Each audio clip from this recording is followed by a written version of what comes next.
Students, कैसे हैं आप लोग। उम्मीद है आप सब अच्छे होंगे। 2-3 दिन से वीडियो नहीं बन पा रहा था, उसकी कुछ समस्याएं थी, लेकिन अब समस्याएं सब ख़त्म हो गई हैं। कुछ मौसम बारिश का भी था और कुछ और भी समस्याएं थी, लेकिन आज सब सॉल्व हो गया है। तो आज हम आपके सामने उपस्थित हुए हैं। पिछले वीडियो में हमने आपको बताया था कि सब कोशिकाओं के प्रकार, कितने प्रकार की कोशिकाएँ होती हैं और उनका क्या क्या काम है और किसमें कौन कौन सी कोशिकाएँ मिलती हैं।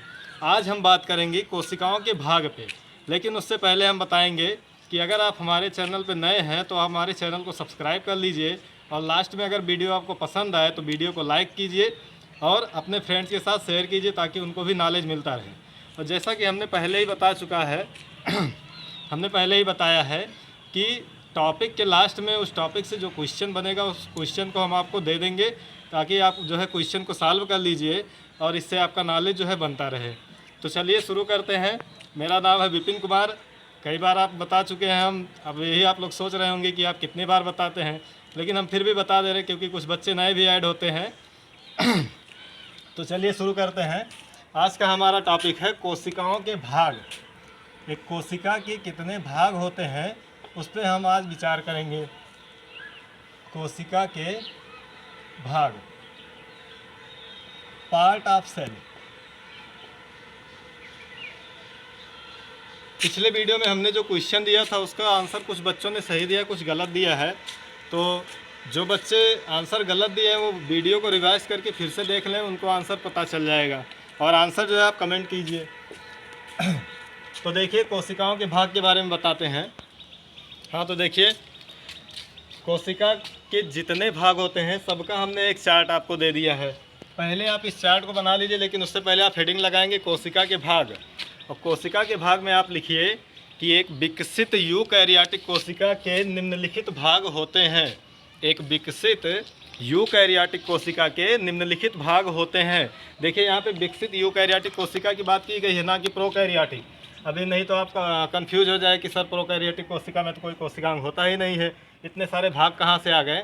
यहाँ पे आप एक विकसित यूकैरियोटिक कोशिका की बात हो रही है। तो आप इस चार्ट को पहले बना लीजिए। उससे पहले आप देख लीजिए कि कोशिका के कितने भाग हैं।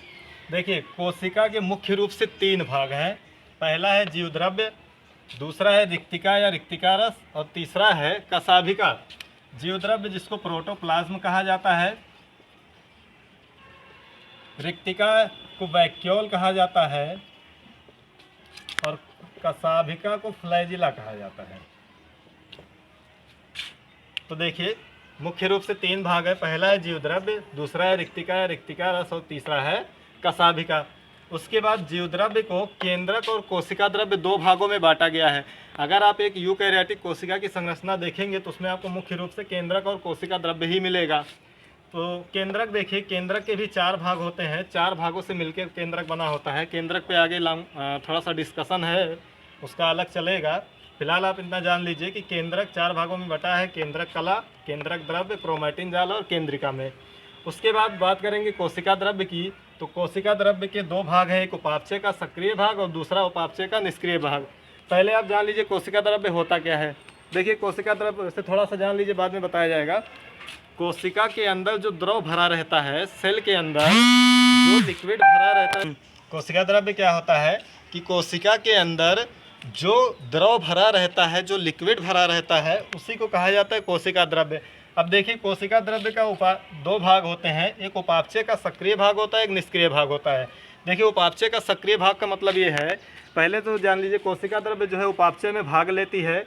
उसमें सक्रिय भाग में जो होते हैं सभी जीवित चीज़ें आती हैं जो हमेशा कार्य करते रहते हैं, और उपापचय के निष्क्रिय भाग में जो होते हैं ये जीवित पदार्थ नहीं होते, लेकिन ये भी उपापचय में क्या करते हैं, भाग लेते हैं।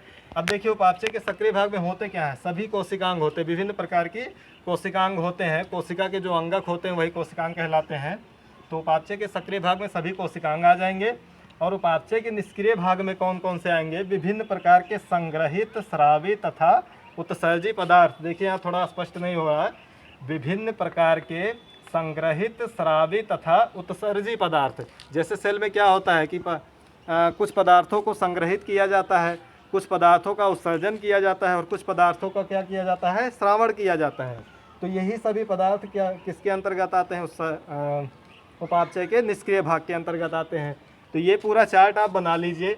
इस पूरे चार्ट में, चार्ट बनाने के बाद आपका जो पहला हेडिंग पड़ेगा वो जीवद्रव्य पड़ेगा। चार्ट आप बना लीजिए और हाँ, वीडियो को पॉज कर करके जो है आप नोट कर लिया कीजिए। नोट हो गया आपका? नोट हो गया। अब आप हेडिंग लगाएंगे जीवद्रव्य। जीवद्रव्य, प्रोटोप्लाज्म। नोट करते हुए लिखते हुए चलेंगे। सबसे पहले हम जान लेंगे कि जीवद्रव्य की खोज किसने की, कैसे इसका खोज हुआ, कौन कौन से साइंटिस्ट थे, क्या क्या नाम इसका रखा गया। तो पहला पॉइंट आप लिखेंगे कि जीवद्रव्य की खोज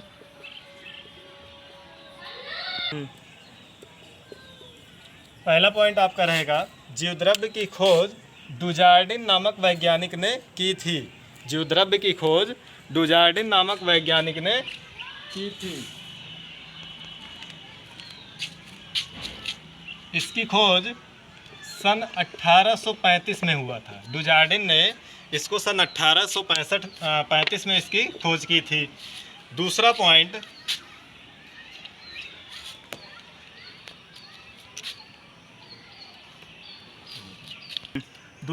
इसका ये है कि डुजार्डिन ने इसके लिए सारकोड शब्द का प्रयोग किया था।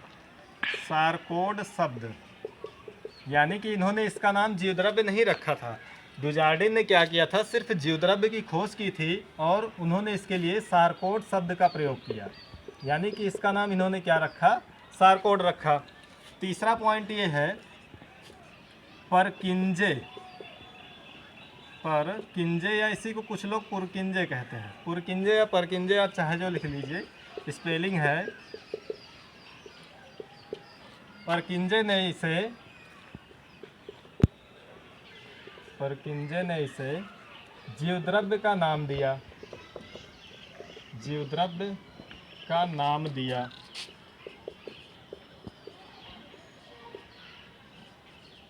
परकिंजे ने इसे जीवद्रव्य का नाम दिया। और तीसरा पॉइंट ये है कि हक्सले, एक साइंटिस्ट थे हक्सले।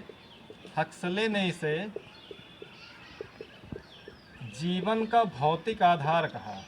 जीवन का भौतिक आधार कहा। भौतिक आधार कहा। तो देखिए, 3 साइंटिस्ट हैं। सबसे पहले सन 1835 में डुजार्डिन ने इसका खोज किया और उसके लिए इन्होंने सारकोड शब्द का प्रयोग किया। फिर परकिंजे ने इसका नाम जीवद्रव्य रखा और हक्सले ने इसे जीवन का भौतिक आधार कहा। हक्सले ने इसे जीवन का भौतिक आधार कहा। ये 3 पॉइंट्स आप नोट कर लीजिए। उसके बाद हम जानेंगे कि जीवद्रव्य होता क्या है।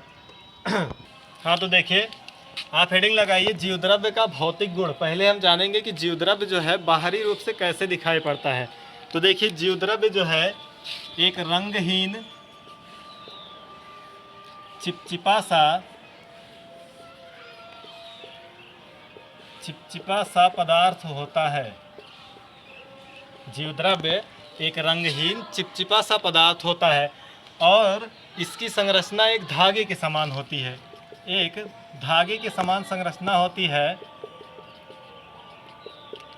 इसको अगर आप अपने स्थान से खींचेंगे, जैसे मान लीजिए अगर ये जीवद्रव्य है, इसको आप खींचते हैं, जैसे रबर होता है, रबर को आप खींचने के बाद अगर छोड़ते हैं तो अपने स्थान पे वापस आ जाता है। सेम वही कंडीशन जीवद्रव्य की होती है कि अगर आप इसको धागे के समान खींचेंगे तो ये वापस अपने अवस्था में फिर से आ जाएगा। और एक चीज़ कि जीवद्रव्य बाह्य प्रतिक्रियाओं के प्रति, बाह्य प्रतिक्रिया जैसे गर्मी, बिजली, रासायनिक पदार्थ के प्रति अनुक्रिया करता है। अनुक्रिया करता है, यानी कि अगर जीवद्रव्य के पास, जैसे जीवद्रव्य के पास अगर गर्मी बढ़ गई है या बिजली का झटका जा रहा है, मतलब करंट का प्रवाहित हो रहा है, या रासायनिक पदार्थ अगर उसके संपर्क में आ रहा है तो उसके प्रति वो अनुक्रिया करेगा। अनुक्रिया का मतलब ये है कि वो उससे दूर भागेगा। जैसे अगर जीवद्रव्य के अनुकूल गर्मी होगी तो उसके प्रति क्या होगा, आकर्षित होगा। लेकिन अगर वो प्रतिकूल गर्मी होगी यानी कि बहुत ज़्यादा गर्मी होगी तो क्या होगा, उससे दूर भागेगा। तो यही सब है अनुक्रिया। अनुक्रिया वही होती है जो प्रतिक्रिया के रूप में कोई कार्य किया जाता है। तो ये जीवद्रव्य का हो गया बाह्यतम लक्षण। और एक चीज़ जान लीजिए, मेन पॉइंट, सबसे मुख्य लक्षण कि उत्तेजनशीलता जीवद्रव्य का जन्मजात लक्षण है, जन्मजात लक्षण है। ये आप मेजर पॉइंट में रखे रहिएगा कि जो जीवद्रव्य होता है इसके अंदर जो उत्तेजनशीलता होती है, जो उत्तेजित होने की क्षमता होती है, वो जन्मजात होती है। जैसे ही जीवद्रव्य बन जाता है उसमें उत्तेजनशीलता आ जाती है। इतना पॉइंट आप नोट कर लीजिए। हेडिंग लगाएंगे आप, जीवद्रव्य का रासायनिक संगठन। जीवद्रव्य का रासायनिक संगठन पहले जान लीजिए। देखिए, जीवद्रव्य जो है एक बहुत ही जटिल पदार्थ होता है, बहुत ज़्यादा जटिल होता है। इसको अभी तक कोई ये नहीं जान पाया कि जीवित अवस्था में कैसे होता है, क्योंकि जीवद्रव्य क्या होता है, जैसे ही कोशिका मृत होती है ये तुरंत क्या हो जाता है, मृत हो जाता है। हाँ, तो देखिए, जैसे ही जीवद्रव्य का हम विश्लेषण करने जाते हैं इसकी तुरंत मृत्यु हो जाती है। अभी तक कोई ये नहीं जान पाया है कि जीवद्रव्य का भार कैसा होता है, ये देखने में कैसा होता है, क्या क्या मिला होता है। लेकिन ताज़े भार के अनुसार, यानी कि जैसे ही जीवद्रव्य मरता है तुरंत उसके भार के अनुसार उसमें कुछ पदार्थों की मात्राएं जो हैं ये सामने आई है कि इसमें कौन कौन से पदार्थ मिलते हैं। तो आप 2 कॉलम बनाएंगे, लेकिन उससे पहले जीवद्रव्य के रासायनिक संगठन में आप इतना लिख लेंगे कि जीवद्रव्य का विश्लेषण करते समय इसकी तुरंत मृत्यु हो जाती है। इसीलिए अभी तक ये ज्ञात नहीं हो सका है कि जीवद्रव्य होता कैसे है, लेकिन ताज़े भार के अनुसार इसका प्रतिशत निम्न है। तो आप 2 कॉलम बनाएंगे। एक आप बनाइए पदार्थ की मात्रा और दूसरा आप लिखेंगे प्रतिशत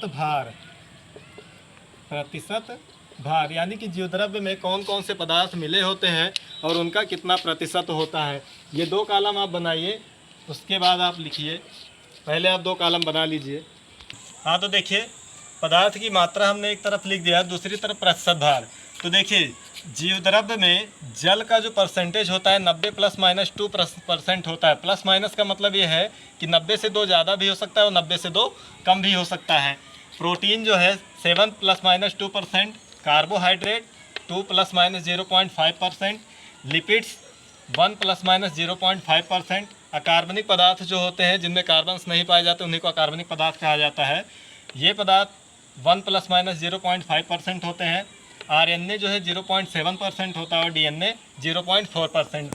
तो देखिए यहाँ पे लिपिड्स मतलब ये हो गया वसा, कंफ्यूज मत हो जाइएगा, वसा इसी को कहा जाता है। और RNA DNA का फुल फॉर्म आपको पता है कि नहीं पता? नहीं पता तो जान लीजिए। RNA का मतलब होता है राइबो न्यूक्लिक एसिड और DNA का होता है डीऑक्सी राइबो न्यूक्लिक एसिड। तो इस परसेंटेज को आप नोट कर लीजिए।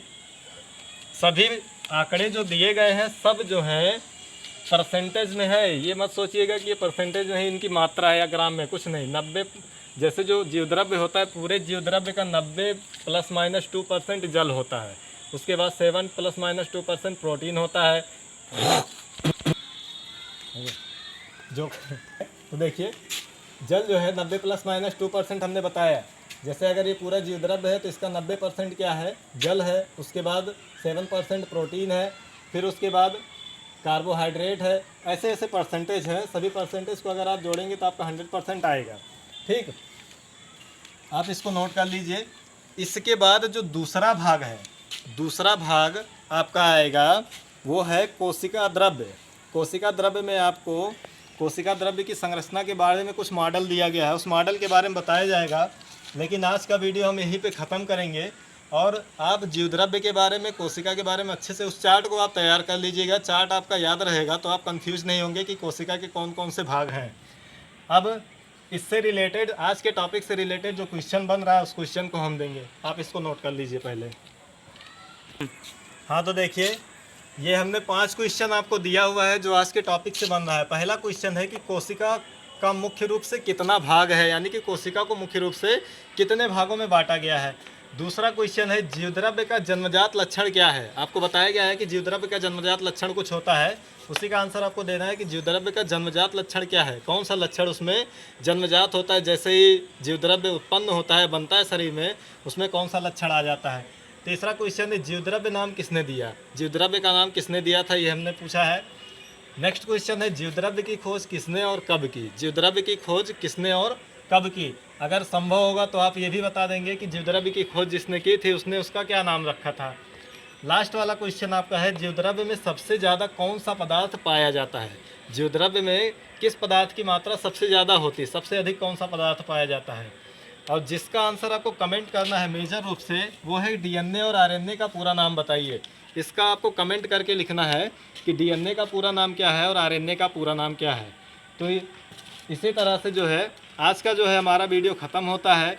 मैं विपिन कुमार, आप उम्मीद करता हूँ वीडियो आपको पसंद आया होगा। अगर आपने चैनल को सब्सक्राइब नहीं किया तो चैनल को सब्सक्राइब कर दीजिए। वीडियो पसंद आया तो लाइक कर दीजिए, अपने फ्रेंड के साथ शेयर कीजिए। इसी के साथ हम आज का वीडियो यहीं पे ख़त्म करते हैं। अगला जो वीडियो आएगा उसमें हम कोशिका द्रव्य के बारे में बताएंगे। तो पढ़ाई करते रहिए। All the very best.